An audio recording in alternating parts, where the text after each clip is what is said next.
오늘 읽은 본문을 중심으로 지혜로운 마음이라는 제목으로 말씀의 은혜를 나누겠습니다.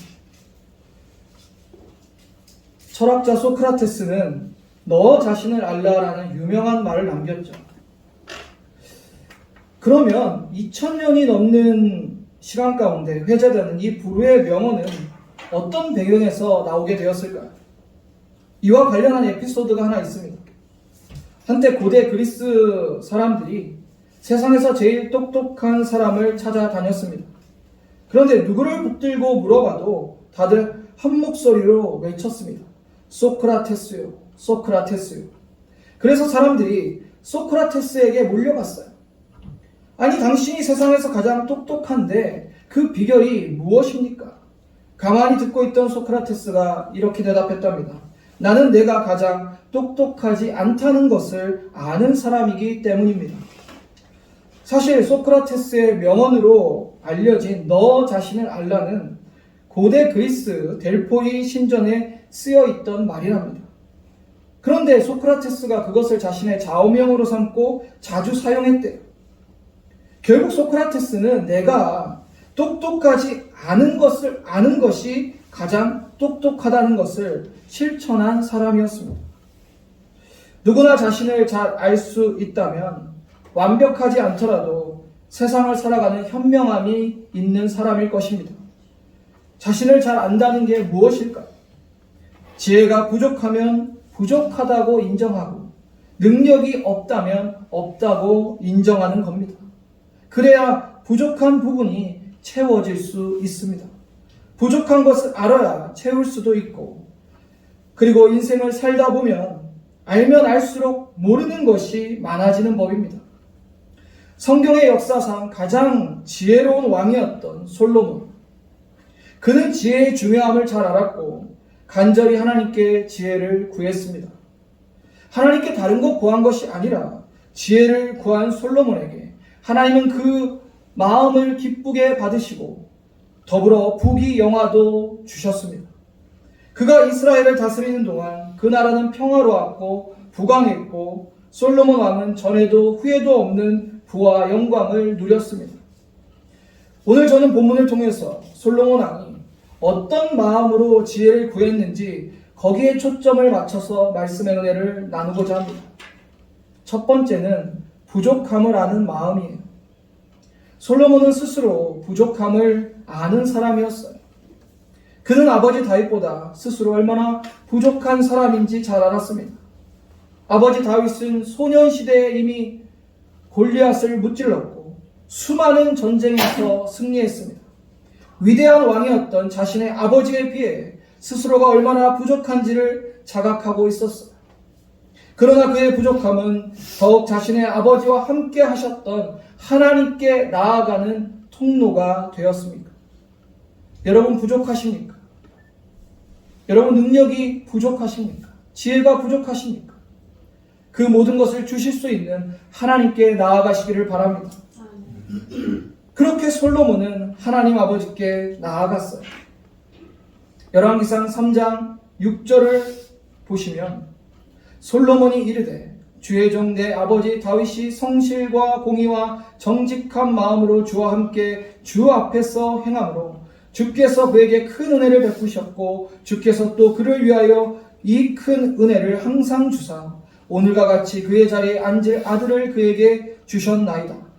7절 8절 이어서 보시면 나의 하나님 여호와여 주께서 종으로 종의 아버지 다윗을 대신하여 왕이 되게 하셨사오나 족은 작은 아이라 출입함을 알지 못하고 주께서 택하신 백성 가운데 있나이다. 그들은 큰 백성이라 수요가 많아서 셀 수도 없고 기록할 수도 없사오니 누가 주의 이 많은 백성을 재판할 수 있사오리까? 듣는 마음을 종에게 주사 주의 백성을 재판하여 선악을 분별하게 하옵소서. 이것이 솔로몬이 하나님께 드린 기도예요. 솔로몬은 부족함을 알았기 때문에 하나님 아버지께 간절히 지혜를 구했습니다.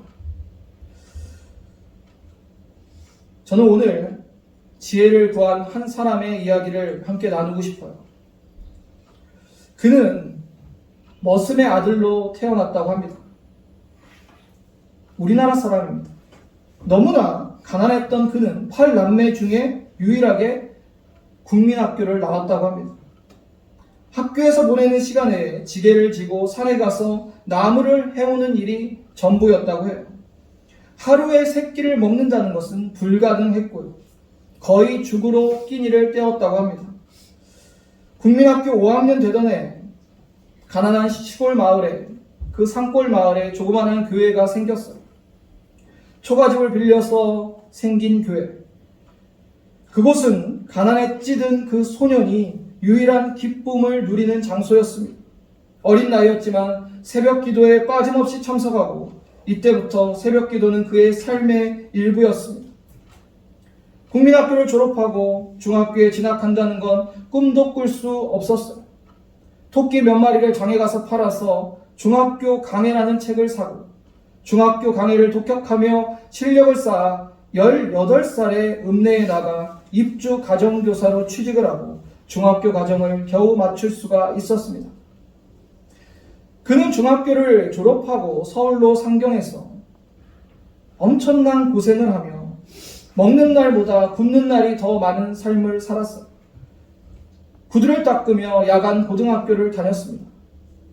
냉방에서 담요 한 장에 의지해서 잠을 청하고 너무 추워서 잠을 못 잘 때는 새벽에 일어나 통금을 해제를 알리는 사이렌이 울리면 성경과 찬송가를 챙겨 들고 바로 교회로 달려갔답니다. 뜨겁게 기도하고 나면 그나마 추위가 좀 사라지고 그리고 새벽에 드린 그 기도가 오직 하나님 감사합니다. 하나님 감사합니다. 기도가 전부였다고 합니다. 그러던 어느 날 구두를 닦다 어떤 사람으로부터 유학이라는 이야기를 듣게 됩니다. 그래서 유학이 뭐냐고 물어보니 외국에 나가서 훌륭한 선생님 밑에서 공부하는 거라고 그 사람이 가르쳐줬대요. 그는 하나님께 기도하며 유학을 꿈꾸기 시작했어요. 아무것도 가진 게 없는 그였지만 정말 내가 하나님이 도와주신다면 유학에 갈 수 있지 않을까? 거기 가서 공부할 수 있지 않을까라는 소망이 생겼답니다. 그리고 그는 가난한 농촌을 잘 살게 하는 길이 무엇인지 배우기 원했어요. 그래서 당시에 최고의 선진국, 농업의 선진국인 덴마크에 가서 공부를 해야겠다라고 결정을 했답니다. 아무것도 준비된 게 없었는데 그가 생각을 했어요. 덴마크에서 가장 높은 사람에게 편지를 쓰자. 하나님이 주신 지혜죠. 그래서 도서관에 가서 책을 찾아와서 덴마크 국왕의 이름과 그 궁의 이름을 알아냈대요. 그래서 편지를 이렇게 썼대요. 프레드릭 9세 국왕 코펜하겐 덴마크.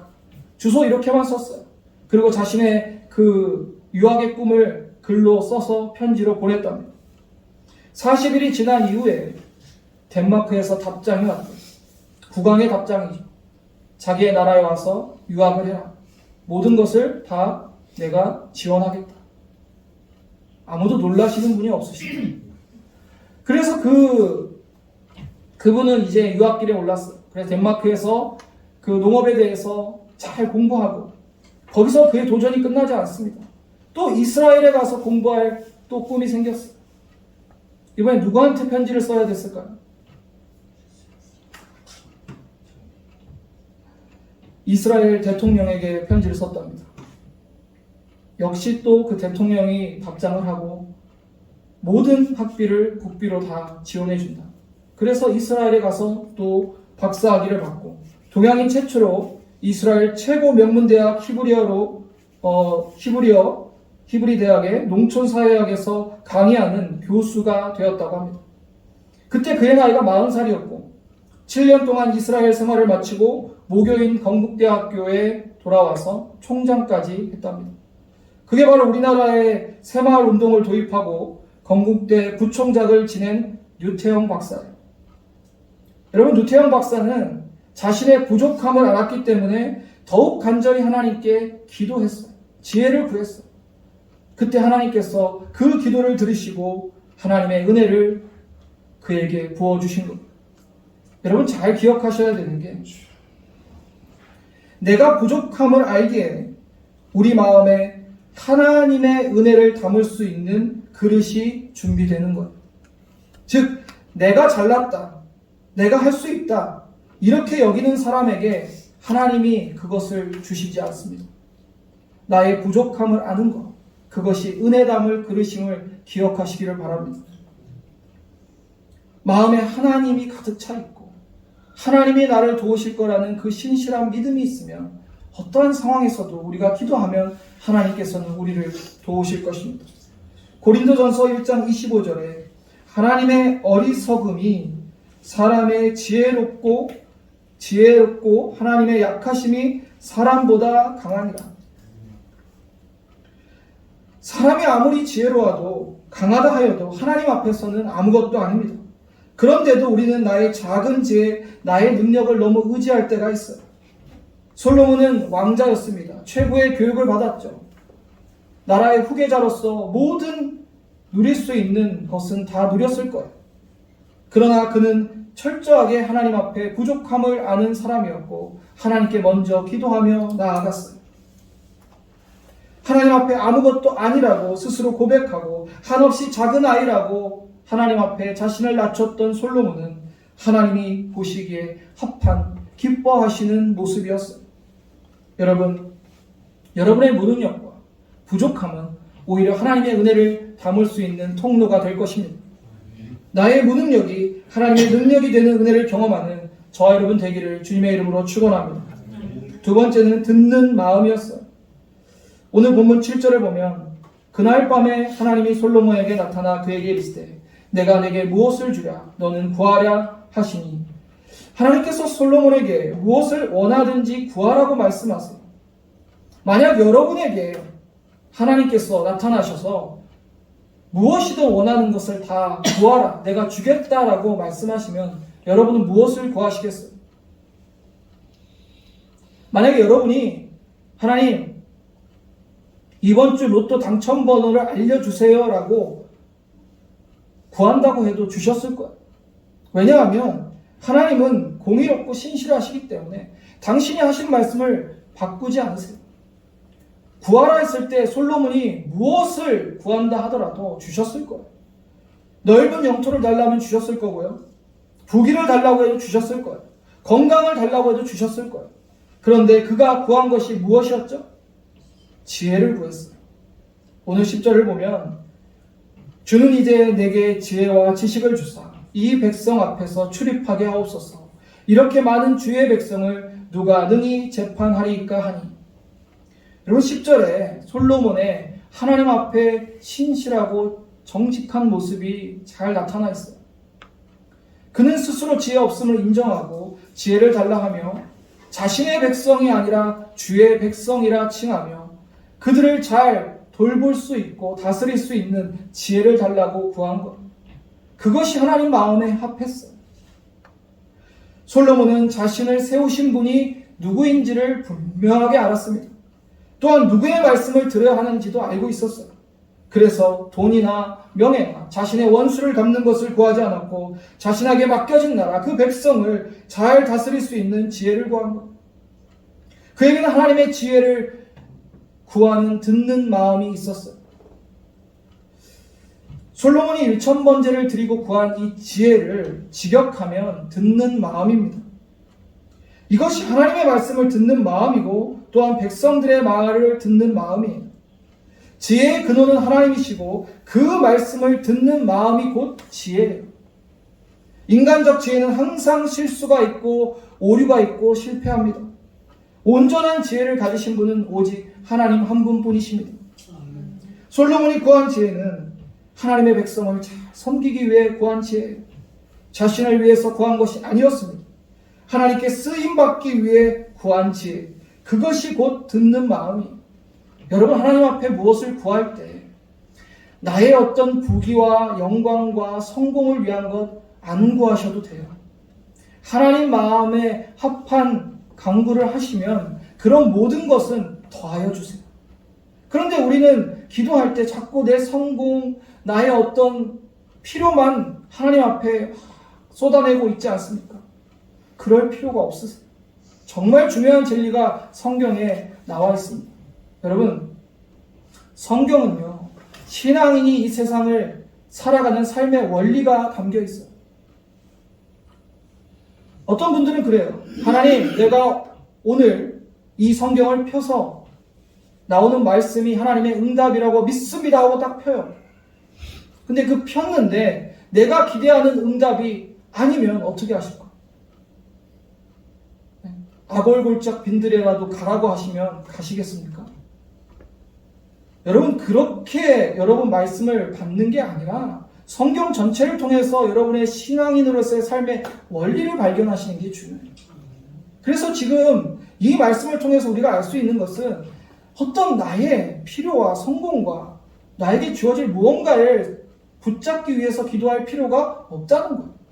하나님의 마음에 합한 그 강구를 한다면 그 모든 것은 더해주세요. 제가 목회를 하면서 하나님 앞에 만약에 하나님, 저 대형교회 목사가 되고 싶어요. 사람들한테 막 인정받고 싶어요.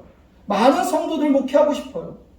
제 욕심으로 제가 기도한다면 하나님께서 그 기도를 받으시겠습니까? 받지 않으실 거예요.